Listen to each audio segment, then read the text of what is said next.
Talk winners and losers on Wall Street with financial expert Rob Black joining us this morning. Rob, on a day where we're seeing the NASDAQ in the green. Nice to see that. What headlines are jumping out at you? We're striving for a comeback. Nice to see the green, but don't count on it. We haven't hit bottom yet. We haven't hit panic selling. We haven't hit a company implosion, massive earning cutbacks. We haven't hit our recession yet. There hasn't been a flag to plant, so to speak. So this is temporary. We're oversold, and that's what we're seeing. Jerome Powell's in front of Congress again today talking about the word recession. He's never brought that up. Last year at this time, it was transitory inflation, then it was real inflation, then it was aggressive interest rate hikes, and now he's talking about potential recession.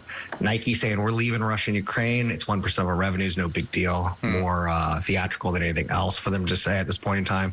Elon Musk is saying his factories are in Germany and Texas are costing him billions in a furnace of cash, as they don't have enough supply to put together cars at this point in time. And last year, James, we pulled in $485 billion to charities, but that's not keeping up with inflation. So inflation's even hurting our charitable giving these days. Wow. Okay. You brought me down. You brought me way down with. Sorry. No. I mean, but it is the way things are at the moment. We also had a breaking news story this morning I want to pick your brain about. San Francisco-based Juul, the FDA ruling that they are no longer allowed to sell their products here in America. That sounds like a pretty big deal for them, obviously. Yeah, it's Juul in particular, not e-cigarettes. And Juul was a dominant player in e-cigarettes. Back in 2017, we would send reporters from Cron out to stores and cover the e-cigarette boom. And we were wondering about teenagers and middle school kids. They were smoking a fruit flavor, and it was advertised towards them as a safer alternative to tobacco smoke, so to speak.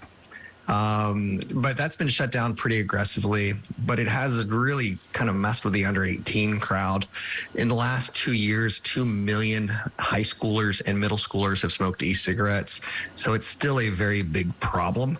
If you're a parent like I am, Altria invested, I think at its height, Juul was worth about $38 billion. Now it's worth about $5 billion. So we seem to have done the right thing, and the Biden administration also cut down the amount of nicotine that could be put in cigarettes in the future levels. So trying to wean addiction off of an investment for cigarettes, I guess you could say. Companies like Philip Morris are taking it on the chin today.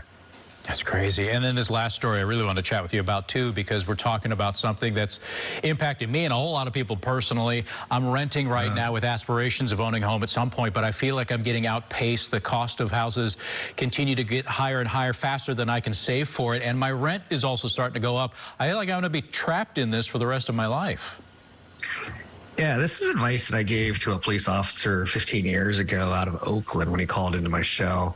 I said, it's okay to be a renter in the Bay Area as long as you own some property elsewhere. And I'll bring up that advice again for you, James, is I think you can say you and your sugar booger maybe want to retire in Phoenix or Tampa or in Stockton or Sacramento, El Dorado Hills. You can buy a home there and rent it for the next few years. It's expensive. And being a landlord is not easy, but that's one alternative. Rents are up 5.2% year over year. The ability to save for a down payment is hurt with inflation costs on everything from food to energy in our lives. Another idea, if you don't want to buy out of market for a retirement home and rent here, would be consider what are called REITs, real estate investment trusts. You can buy them on Wall Street. You can email me, rob@robblackshow.com, and I'll send you a list of some ideas. REITs are a way of like owning old folks community. And you get a dividend for the business that's there that's paying a dividend, but you also get the exposure to the real estate as well. And another thing you can do, James, if you really, really want to wait, is save up your cash for down payment and wait for the foreclosure commercials to start airing on Cron.